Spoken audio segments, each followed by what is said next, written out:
ഭയങ്കര ബിസിയാന്ന് കേട്ടു. ബിസി ഇല്ലായിരിക്കോ? വലിയ ആളായ പിന്നെ ബിസി ഇല്ലായിരിക്കോ? ഭയങ്കര അടിപൊളി ഡ്രസ്സിങ്ങും ഓർണമെന്റ്സ് ഒക്കെ ആവുള്ളത്. അതൊക്കെ ഞാൻ പൊതുവേ ഉള്ളതാണ്. ഇപ്പൊ യൂട്യൂബിൽ വന്നു വെച്ചിട്ട് അല്ല, എനിക്ക് അല്ലെങ്കിൽ തന്നെ മോഡലിങ് ഡ്രസ്സും കാര്യങ്ങളൊക്കെ അതിൽ തന്നെ ഇഷ്ടമുള്ള കാര്യം. ചെറുപ്രായമല്ലേ അതൊക്കെ കാണും. വീഡിയോ ഒക്കെ ഇട്ട് സ്റ്റാർട്ടിങ്ങിലൊക്കെ ഉണ്ടല്ലോ, ഈ നെഗറ്റീവ് കമന്റ്സ് ഒക്കെ വന്നതൊക്കെ എങ്ങനെയാ എടുത്തത്, ഹാൻഡിൽ ചെയ്ത് എങ്ങനെ? അവർക്ക് റിപ്ലൈ ഒക്കെ കൊടുക്കുമായിരുന്നു? ഞാനത് നോക്കാറില്ല. പാലം കുലുങ്ങിയാലും കേളം കുലുങ്ങില്ല. ഞാൻ പല ചിന്തയിലാണ് ഇതിന് മാത്രം ചിന്ത എന്തൊക്കെയാ ചിന്തിക്കുന്നത്? അതൊക്കെ അതൊന്നും നിങ്ങളോട് പറയേണ്ട. എന്റെ പേഴ്സണലായിട്ടുള്ള കാര്യങ്ങൾ ചോദിക്കാൻ നിങ്ങൾക്ക് പറ്റൂല, അധികാരമില്ല. അങ്ങനെ എന്നെ ഒഴിവാക്കാൻ ശ്രമിക്കരുത്, ഞാൻ കൊണ്ടിട്ടേ പോകും. ആര് വീഡിയോസ് ഒക്കെ എഡിറ്റ് ചെയ്തിരുന്നേ? അത് ഞാൻ തന്നെ എഡിറ്റ് ചെയ്യല. അതൊക്കെ ഈസി അല്ലേ? ഞാൻ ആരാന്നൊന്നും വിചാരിച്ചു. ലക്ഷങ്ങൾ വരുമാനം ഉണ്ടോ?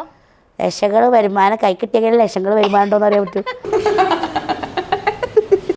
ഇപ്പൊ രാവിലെയൊക്കെ എണീറ്റ് മൈക്കൊക്കെ വെച്ച് പാട്ടൊക്കെ പാടുന്ന വീഡിയോസ് ഒക്കെ കാണാറുണ്ട്. അത് എനിക്ക് അങ്ങനെ ഒരു ഇഷ്ടമുണ്ടായ പിന്നെ പാട്ട് പാടണ്ടേ.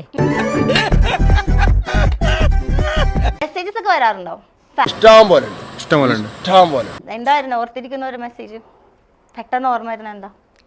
അത് ഞാൻ ഓർക്കാറില്ല. ഞാൻ എന്റെ ലൈഫ് തന്നെ ഓർക്കാറില്ല. എന്നിട്ടല്ലേ ഇപ്പോ മെസ്സേജ്. സിനിമയിലൊക്കെ ചാൻസ് കിട്ടിയ സിനിമ നോനോ അതൊന്നും ഇഷ്ടമല്ല. എനിക്ക് താല്പര്യമില്ല. എന്താ അപ്പൊ രാവിലെയൊക്കെ എണീറ്റ് ഇങ്ങനെ പാട്ട് പാടാനുള്ള ഒരു തോന്നല്? പാട്ട് പാടാൻ യൂട്യൂബ് ചാനൽ എന്തെങ്കിലും ഉണ്ടേ, അല്ലാതെ പിന്നെ എന്തിനാ പാട്ട് പാടുന്നത്? വീഡിയോ ഇടാതെ പിന്നെ എങ്ങനെ ഇത് മുന്നോട്ട് പോവല്? ചാനല് നല്ല വീഡിയോ ഇടണം എന്നും. എന്നും ഇടാറുണ്ടോ? പിന്നെ എന്താ എന്നോടണ്ടേ 3 നേരം ഇടണം. എന്നെ ആക്കിയതാ. ഒരു ദിവസം 3 വീഡിയോസ് ഇടോ? അതന്നെ, ഇത് വെയിറ്റിംഗ് അല്ലേ കാണാനായിട്ട്. താത്ത ഇട്ടില്ലെങ്കിൽ ഒരു ദിവസം വൈകി അപ്പൊ തന്നെ വിളിച്ച് ചോദിക്കാൻ തുടങ്ങും. ഇയാളെ കൊണ്ട് ഞാൻ തോറ്റല്ലോ. എല്ലാം അറിയാലോ. നിങ്ങൾക്ക് എന്താ വിചാരിച്ചിക്കണേ? ആരാണ് വിചാരിച്ചേക്കുന്നത്? നിങ്ങള് വിചാരിച്ച യൂട്യൂബർ അല്ല ഞാൻ. അയക്കും വലിയ മുകളിലെ യൂട്യൂബറാണ്.